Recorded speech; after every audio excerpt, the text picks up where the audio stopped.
غير المغضوب عليهم ولا الضالين والصلاة والسلام على أشرف الأنبياء والمرسلين وعلى آله وصحبه أجمعين. اللهم زدنا علما وارزقنا فهما سبحانك لا علم لنا إلا ما علمتنا إنك أنت العليم الحكيم ولا حول ولا قوة إلا بالله العلي العظيم. Kali ini kita ambil iktibar daripada peristiwa Isra Mi'raj. Peristiwa ini disebut di dalam Al-Quran Al-Karim Surah Isra ayat 1. A'udzu billahi minasyaitonir rajim. Bismillahirrahmanirrahim. Subhanalladzi asra bi'abdihi lailan minal masjidil haram ila al-masjidil aqsa alladzi barakna hawlahu linuriyahu min ayatina innahu huwas samiul basir. Maha suci Allah, Maha suci Tuhan yang berjalankan hamba-Nya, yakni Nabi Muhammad sallallahu alaihi wasallam, pada satu malam dari Masjidil Haram di Mekah Al-Mukarramah ke Masjidil Aqsa di Palestina yang telah kami berkati sekelilingnya, agar kami perlihatkan kepadanya, yakni kepada Nabi Muhammad sallallahu alaihi wasallam, sebagian dari tanda-tanda kebesaran kami, kekuasaan kami. Sesungguhnya Dialah Allah yang Maha mendengar lagi Maha mengetahui. Jadi ayat ini jelas sebut bahawa berlakunya peristiwa Isra, yaitu Nabi diperjalankan, bukan Nabi jalan sendiri, Nabi dibawa. Nabi dibawa, dia menjadi ujian yang besar pada waktu itu kepada orang yang baru masuk Islam, apatah lagi kepada orang kafir, musyrikin. Sebab perjalanan biasa bagi masyarakat Arab dengan menunggang kuda, dengan naik kuda sebulan daripada Mekah nak pergi ke Palestin itu sebulan. Lajulah ke mana pun tu je sebulan. Tapi disebut dalam ayat ni Nabi kita Muhammad sallallahu alaihi wasallam banyak satu malam saja. Satu malam tu pun lepas Isyak kembali semula sebelum subuh. Sebab tu dalam ayat ini Allah Ta'ala sebut Subhana, Maha suci Allah. Maknanya kita kena meletakkan bahawa kekuasaan Allah Ta'ala. Bila Allah Ta'ala dia nak jadikan sesuatu, walaupun pada akal manusia ini tak mungkin, tapi pada kekuasaan Allah Ta'ala, Allah Ta'ala Maha berkuasa.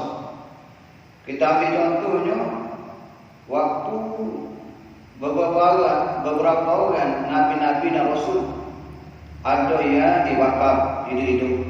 Nabi Ibrahim AS diwakaf, tapi tak ada bahkan sekesor pun duduk dalam. Nabi Yunus AS ditelan oleh ikan besar, tak binasa. Nabi Musa tak tergelar laut, bahkan terbelah dua. Nak menunjukkan bahawa kekuasaan Allah Ta'ala boleh buat. Termasuklah peristiwa Isra Mi'raj ini. Bila Allah Ta'ala kata dia yang bawa, yang memperjalankan, maknanya bagi orang mukmin, bagi orang Islam, wajib nak percaya kekuasaan Allah. Allah Ta'ala boleh buat apa sahaja dengan kehendak dan iradah dia, dengan kehendak dia, dengan kuasa dia. Jadi peristiwa ini walaupun berlaku kekhilafan di kalangan ulama yang menyatakan tentang tarikh, tapi dia berlaku waktu Nabi sebelum hijrah. Ada kata setahun sebelum hijrah ke Palestin atau ke Madinah. Jadi disebut dalam peristiwa ini Allah Taala panggil Nabi Muhammad sallallahu alaihi wasallam dalam keadaan Nabi pada tahun itu dipanggil Amul Huzni, tahun Nabi diuji dengan kesedihan. Yang pertamanya tahun itu berlaku wafat atau matinya isteri dia. Isteri dia Sayyidatina Ummul Mukminin Khadijah binti Khuwailid. Kalau isteri dia ini antara orang yang pertama yang beriman dengan ajaran Islam yang dibawa oleh Nabi Muhammad. Bahkan isteri dia ini Khadijah binti Khuwailid ini daripada seorang kayu bangsawan, harta yang banyak, menghabiskan harta dia, mengorbankan harta dia infak. Sokong Nabi bersama dengan Nabi, bantu Nabi. Bahkan anak-anak Nabi lahir daripada isteri dia, iaitu Khadijah binti Khuwailid. Maka pada tahun itu Khadijah wafat. Yang kedua pula, pada tahun itu juga wafatnya pak saudara dia Abu Talib. Abu Talib ini antara orang yang mempertahankan jaga anak saudara dia Nabi Muhammad sallallahu alaihi wasallam. Maksudnya orang yang musyrik Quraisy tak ganggu. Dia nak ganggu bukan dia menghormati Abu Talib. Tiba-tiba pada tahun itu juga wafatnya Abu Talib. Maka orang musyrik di Mekah ni koholah naik baca peluangnya. Peluang orang musyrik Quraisy menzalimi Nabi Muhammad sallallahu alaihi wasallam sehinggalah Nabi pergi ke Taif.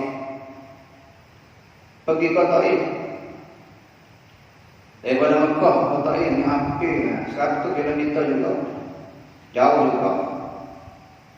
Nabi pergi ke Taif dengan harapan besarnya orang Taif menerima Nabi Muhammad sallallahu alaihi wasallam.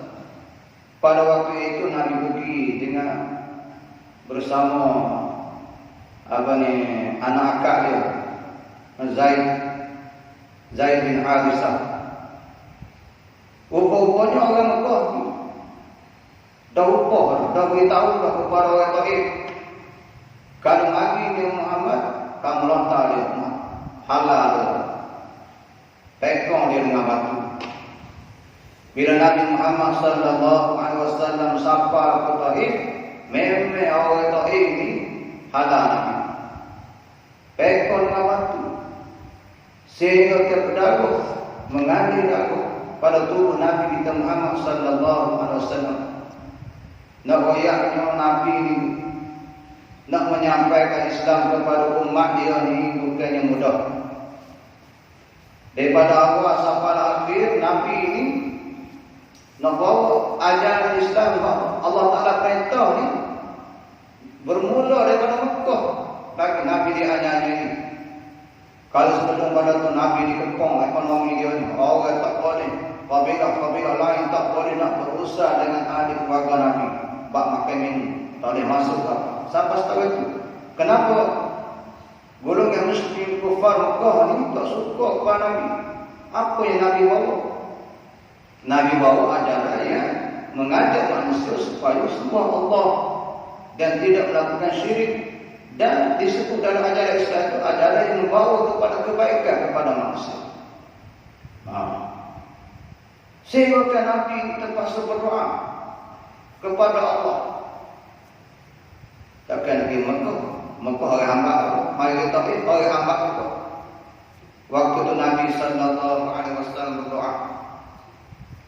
Nabi berdoa, Allahumma ila Allahumma ilaika ashku dha'fa quwwati wa qillati hilati wa hawani 'ala nas ya arhamar rahimin anta rabbul mustad'afin wa anta rabbi ila man taqilun ila man ba'idin yataja'amuni am ila 'abdin mallaktahu amri illam yakun bika 'alayya ghadabun fala ubali walakin 'afiyataka ya awsa'li a'udzu bi nuri wajhika alladhi ashraqat lahu dhulumat wa salla 'alaihi amru dunya wal akhirah min an tunzila bi ghadabaka aw yahilla 'alayya sukhtuk lakal 'utba hatta tadma wa la hawla wa la quwwata illa billah. Nabi kita terpaksa mengadu bermunajat kepada Allah Taala. Gabriel nabi kita ni mengadu kepada Allah. Ya Allah, kepadamu aku mengadukan kelemahan. Nabi ini mengadu kepada Allah kelemahan dia. Kekurangan daya upayaku di hadapan manusia. Nabi mengadu kepada Allah, berhadapan dengan manusia. Wahai Tuhan yang Maha Pemurah, lagi Maha Penyayang, Engkaulah Tuhan orang-orang yang lemah dan Tuhan yang melindungiku. Kepada siapa hendak Engkau serahkan nasibku? Nabi mengadu kepada Allah. Nabi mengadu kepada Allah. Kepada siapa hendak Engkau serahkan nasibku? Kepada orang jauhkan yang berwajah muram kepadaku, atau kepada musuh yang akan menguasai diriku. Asalkan Engkau tidak murka kepadaku, aku tidak peduli, sebab sungguh luas kenikmatan yang Engkau limpahkan kepadaku. Aku berlindung kepada nur wajahmu yang menyinari kegelapan. Oleh kerana itu yang membawa kebaikan di dunia dan di akhirat dari kemurkaanmu dan yang Engkau timpakan kepadaku.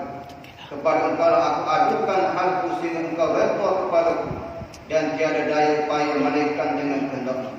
Ini Nabi berdoa. Nabi berdoa kepada Allah. Bila Engkau kita terima, kita terima orang hamba juga. Lalu Nabi baca doa ini. Nabi baca doa ini, Allahumma ilaika ashku dha'fa quwwati. Maka kita juga bila diuji dalam keadaan kesempitan, dalam keadaan kesusahan, maka mengadulah kepada Allah, merayulah kepada Allah.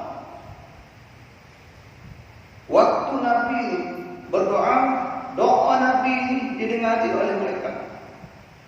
Allah Ta'ala perintah kepada mereka pergi kepada Nabi Muhammad dan minta izin dengan dia, nak ambil bukit, nak diembah, nak ambil, nak embah ke atas golongan Taif yang telah melontar menganiaya di menzalimi Nabi Muhammad sallallahu alaihi wasallam.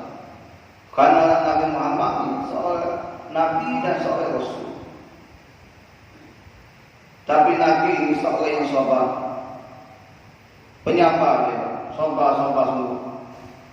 Dalam kata dia mengadu kelemahan dia kepada Allah, kekurangan dia kepada Allah, dia menyerah nasib dia kepada Allah.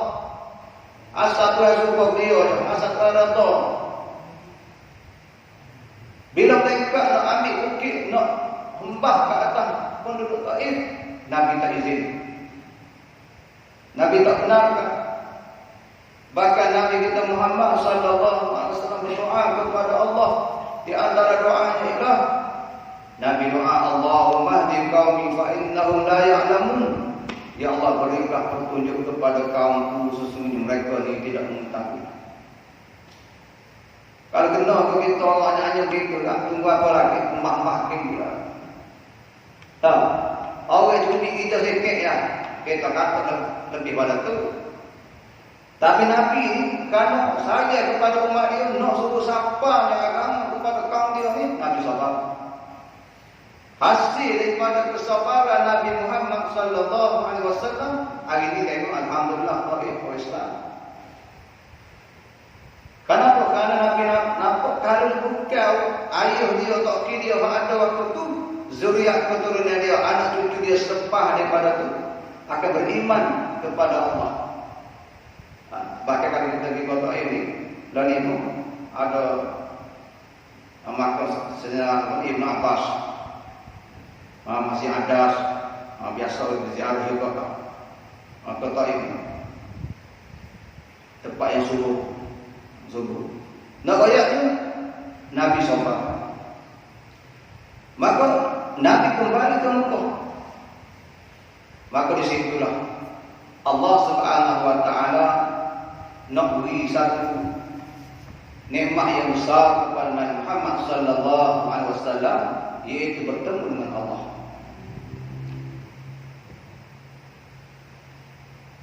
Pada satu malam berlakunya peristiwa ini, Isra, malaikat Jibril alaihissalam pergi bertemu dengan Nabi. Kemudian berlaku kali yang kedua, Nabi ini dibelah dada. Kalau kita dengar kisah Nabi ini, waktu Nabi kita Muhammad sallallahu alaihi wasallam bersama dengan ibu sesuai dengan Halimah Sa'id, sekali dibelah dada. Dan pada malam nak berlakunya Isra Mi'raj ni, sekali lagi Nabi dibelah dada dia dan dibuat darah di hati itu yang menjadi tempat bisikan syaitan. Sebab tu syaitan ni dia mengganggu hati kita. Dia ganggu hati kita. Jadi Nabi Muhammad sallallahu alaihi wasallam waktu dia nak pergi ni, tempat dia akan ditunjukkan peristiwa yang besar kepada Nabi kita Muhammad. Peristiwa ghaib yang tidak akan diperlihatkan, yang tidak akan tahu, melainkan Allah Ta'ala perlihatkan. Kita akan baca kalau dah. Maka nak beritahunya bahawa kita ni, hati kita ni tepat bisikan syaitan. Apa saja amalan yang kita nak buat, dia akan mari ganggu. Bila dia mari ganggu sini, maka timbullah ketidakyakinan kita, keraguan kita. Tak yakin. Nak buat amal-amal baik, tak yakin. Sebab itulah disebut innamal a'malu binniyat. Innamal a'malu binniyat. Segala amal itu dinilai berdasarkan niat. Batu syaitan yang ganggu hati kita. Penyakit was-was allazi yuwaswisu fi sudurin nas. Syaitan, iblis ni dia ganggu di hati kita supaya kita ni tak yakin dengan kekuasaan Allah, tak yakin dengan balasan Allah. Jadi dalam peristiwa ini Nabi kita Muhammad sallallahu alaihi wasallam dibersihkan hati dia. Kemudian Nabi sallallahu alaihi wasallam naiki binatang burak, binatang yang khusus yang dibawa dari surga untuk Nabi naik. Dan disebut dalam perjalanan Nabi kita Muhammad sallallahu alaihi wasallam, kita panggil Isra.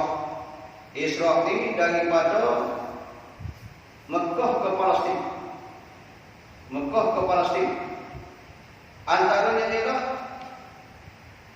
apa yang berlaku kepada Nabi kita Muhammad sallallahu alaihi wasallam dalam peristiwa itu ialah Nabi ini sudah dibawa ke beberapa tempat. Yang pertamanya tempat Nabi dalam perjalanan Nabi nak pergi ke Palestin itu, antaranya ialah Nabi sudah ditunjuk negeri tempat Nabi ini akan hijrah. Kita panggil Madinah. Kemudian ini Tur Saina, tempat Nabi Musa bermunajat. Baitul Laham, tempat lahirnya Nabi Muhammad, lahirnya Nabi Isa alaihissalam. Nabi lalu dan diperlihatkan tempat-tempat istimewa, tempat Nabi Musa, kemudian tempat Nabi Isa lahir, dan Nabi akan berhijrah di Madinah Al-Munawwarah. Baik. Antara apa yang Nabi hadapi dalam perjalanan ini adalah Nabi diganggu dengan panggilan. Antaranya adalah daripada iblis itu sendiri, daripada ifrit itu sendiri, yang suruh Nabi berhenti sekejap. Ya Muhammad tunggu sekejap. Tapi mereka dikata, sir ya Muhammad, pergi, jangan heran. Bila ditanya siapakah mereka itu, maka jawabnya mereka itulah iblis, itulah panggilan Yahudi dan Nasrani yang mengganggu kamu. Kalau Nabi kita Muhammad sallallahu alaihi wasallam diganggu, Nabi nak pergi tempat istimewa, nak terima perintah yang besar, itu diganggu. Maka apatah lagi kita ni, bila kita ni nak bermunajat dengan Allah, gapa nak semaya ni tidak semudah itulah, ini pengganggu. Ini ganggu kita. Ganggu daripada kalau boleh kan biar ada semaya lah. Dan kalau semaya pula tak sesuai kosong, adanya waswas. Daripada mana? Iblis. Iblis yang mengganggu seseorang. Daripada menunaikan perintah Allah Subhanahu wa taala. Kemudiannya Nabi kita Muhammad sallallahu alaihi wasallam melihat satu kumpulan manusia yang mendapat hasil tanaman mereka yang tidak putus-putus. Bila ambil hasil padi atau gandum, ambil kemudian tumbuh baru, tumbuh hasil baru, ambil tak putus-putus. Lalu Nabi tanya, siapakah mereka itu? Maka jawabnya mereka Jibril alaihissalam, itulah golongan manusia yang suka bersedekah, dia suka infak pada jalan Allah. Jadi pahala orang yang sedekah ni, itulah kelebihan dia, sehingga kan dapat hasil tak putus-putus. Kita biasa tanam padi sekali tak, sekali meseng, tak ada musim lain pula. Tapi ni dok meseng tumbuh naik pula, puluh ambil patut tumbuh berlipat kali ganda. Benarlah apa yang Allah Taala sebut dalam Quran. Masalul ladzina yunfiquna fi sabilillah kama salihatan ambatat sab'a sana fi kulli sunbulatin mi'atu habbah wallahu dha'ifu liman yasha. Allah Taala mengumpamakan orang yang suka infak pada jalan Allah, suka sedekah pada jalan Allah ni. Allah Taala mengumpamakan, nak suruh kita nampak kelebihan pahala dia ni. Ibarat kalau kita tanya satu biji benih, ambil satu biji benih. Bila kita tanya, dia akan tumbuh tujuh takar. Dan setiap 7 takar tu ada satu biji pula. Ada satu biji. Maka bila campur satu takar satu kali dengan 7, maknanya 700. Daripada suti, daripada satu biji, bila ditanam, maka menghasilkan 700 biji. Itulah perumpamaan daripada Allah, orang yang infak pada jalan Allah. Sebab itulah amalan sedekah ni, amalan infak pada jalan Allah, orang yang telah mati antaranya ialah amalan soleh yang dia ingin lakukan ialah kepada fa'as-sadaqah. Dia nak sedekah. Contohnya dalam surah Munafiqun, biasa kita baca pada Jumaat. Gabrnya, laula aqartani ila ajalin qarib fa asaddaqa wa akun nasalihin. Waktu aja seseorang ni Allah Taala nak jemput dia, nak ambil nyawa dia ni. Lalu dia kata, orang yang nak mati ni kata, mana? Kalaulah dia tambah sekejap, jangan ambil lagi. Sekejap. Bukan lama, sekejap ya. Gapa dia nak buat? Fa'as-saddaqa, dia nak sedekah.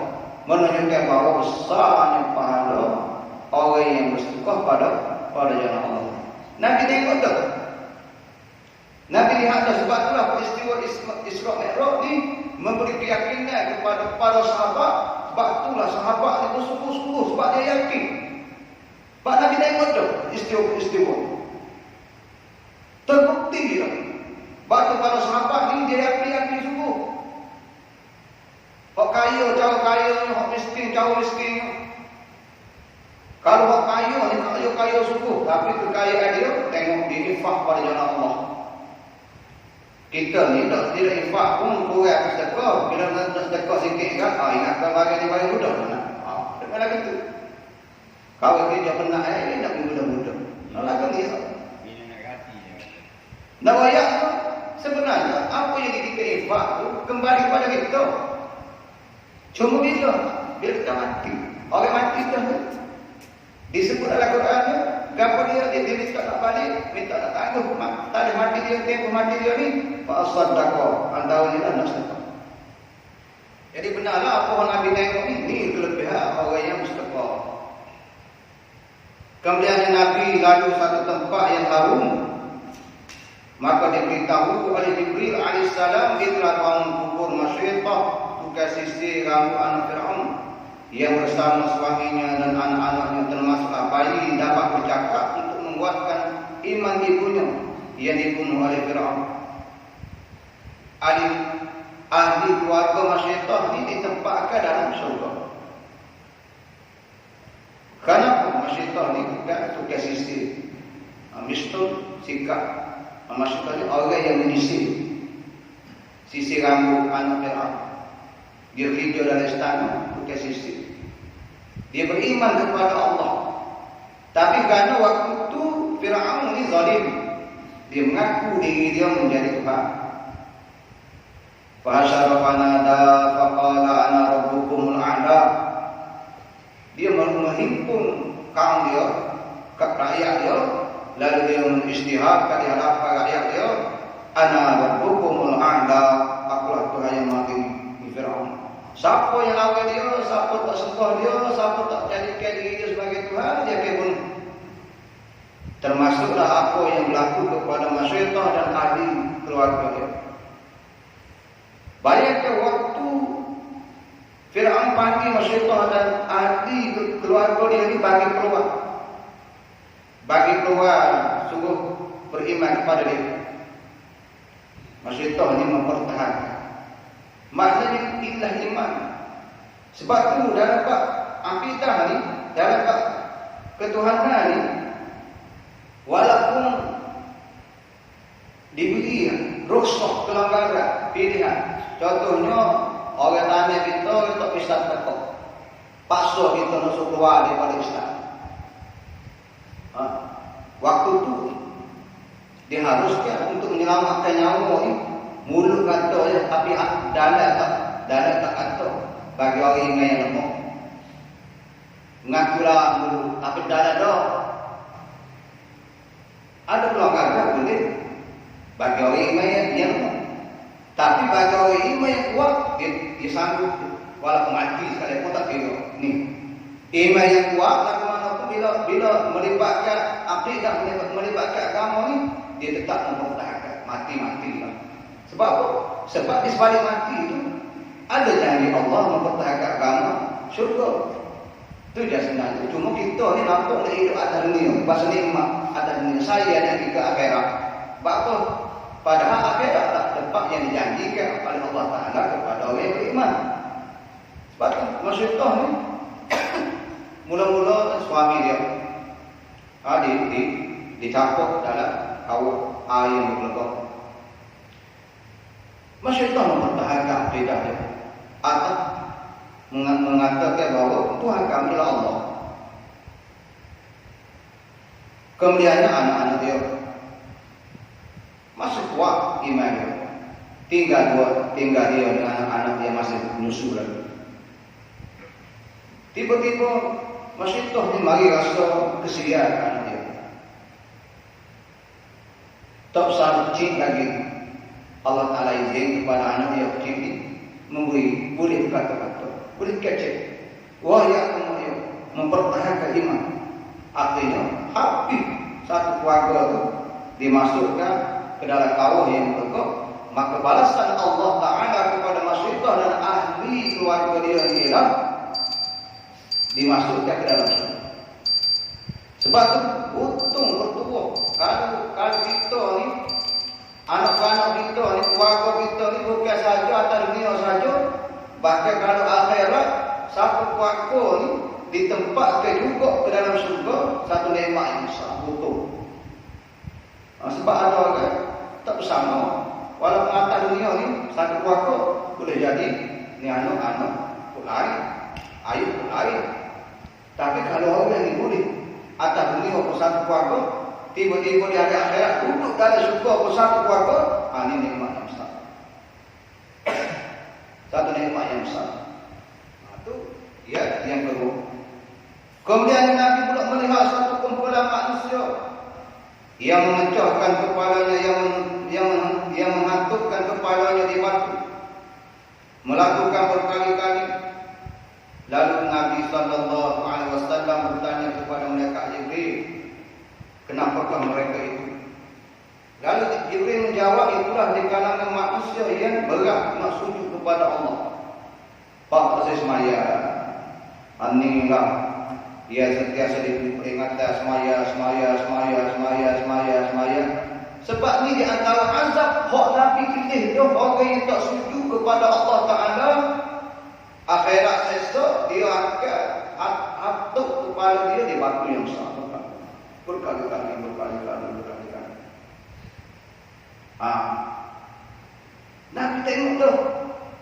Nabi tengok dah peristiwa ini, orang tak sujud kepada Allah, akhirat esok, ni paluan nampak berat sangat, kasar. Akhirat gabel sakit, hatuk kepala di batu, cok, kepala hancur kepala ni. Batu lah. Orang tak sembahyang sebenarnya bukan apa. Tak masuk. Tak masuk iman lah. Tak masuk. Bahawa akhirat esok ni adanya balasan. Kalau dia yakin bahawa dia akhirat esok ada balasan, sebagaimana yang disebut ni, dia tak tinggal sama sekali.